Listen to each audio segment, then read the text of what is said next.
Halo, kami dari kelompok 11 ingin mempresentasikan hasil bisnis model kanvas kami, yaitu tentang kemasan eco-friendly dari serat singkong. Di sini kami menamai bisnis kami yaitu bernama EcoCash.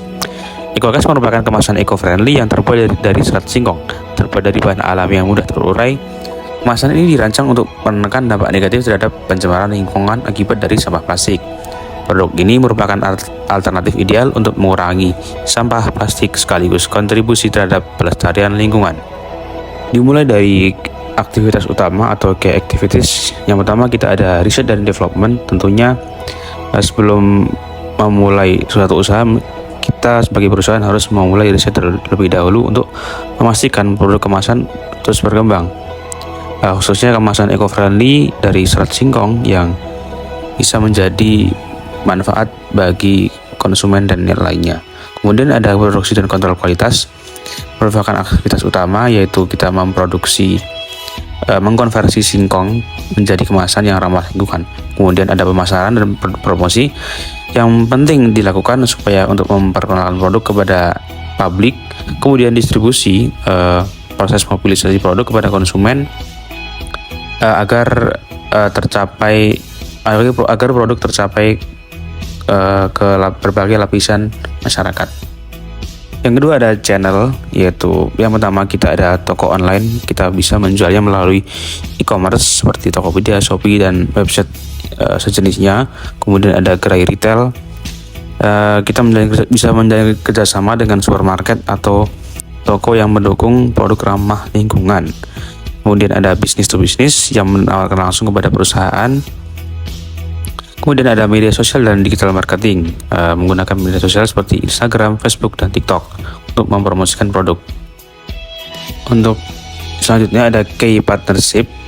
Yang pertama ada supplier singkong. Tentunya kita mengkonversi singkong menjadi kemasan ramah lingkungan adalah dengan membuat mitra dengan petani singkong. Kemudian kita ada pabrik pengolahan yang kedua. Kemudian ada distributor. Dari yang terakhir ada retailer dan perusahaan food and beverage. Kemudian yang keempat mengenai customer relationship. Yang pertama kita layanan pelanggan personal, menyediakan layanan pelanggan yang responsif dan personal seperti konsultasi dan lain-lain. Yang kedua ada dukungan after sales. Jadi kita bisa mengganti kemasan atau memberikan ganti terhadap produk yang rusak sebagai jaminan. Kemudian yang ketiga ada self-service platform atau menyediakan website atau aplikasi yang memungkinkan pelanggan membeli produk, melacak pesanan atau mendapat informasi dengan mudah melalui platform. Kemudian yang keempat ada komunikasi digital, tetap terhubung dengan pelanggan melalui media sosial dengan menyediakan kontak person. Yang kelima ada revenue streams atau pendapatan. Nama tentunya dari penjualan produk sebagai sumber utama pendapatan yang paling jelas untuk memastikan perusahaan mendapatkan keuntungan. Kemudian ada royalti yang memungkinkan perusahaan untuk memperluas pasar tanpa harus berproduksi sendiri di semua lokasi. Yang ketiga ada partnership yang memberikan peluang untuk menjalin hubungan jangka panjang dengan perusahaan besar ataupun bermitra dengan organisasi seperti organisasi ramah lingkungan. Kemudian ada membership sebagai pendapatan yang berulang, yang stabil dan memudahkan perusahaan untuk merencanakan produksi berdasarkan jumlah pelanggan tetap yang berlangganan. Kemudian yang keenam ada key research. Yang pertama tentunya bahan baku.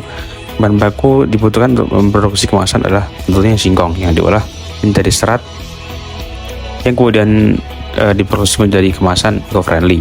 Kemudian yang kedua tentunya SDM, sebuah tim yang terlibat dalam operasional bisnis mulai dari produksi, riset, hingga pemasaran.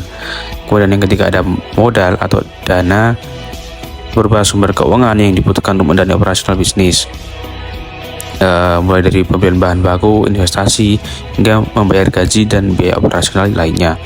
Yang keempat ada teknologi, mesin dan peralatan yang digunakan untuk mengolah singkong dari serat dan memproduksi kemasan.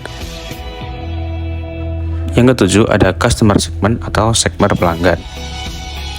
Yang pertama ada industri makanan dan minuman atau food and beverage sebagai pemasok produksi yang paling banyak menggunakan bahan baku plastik.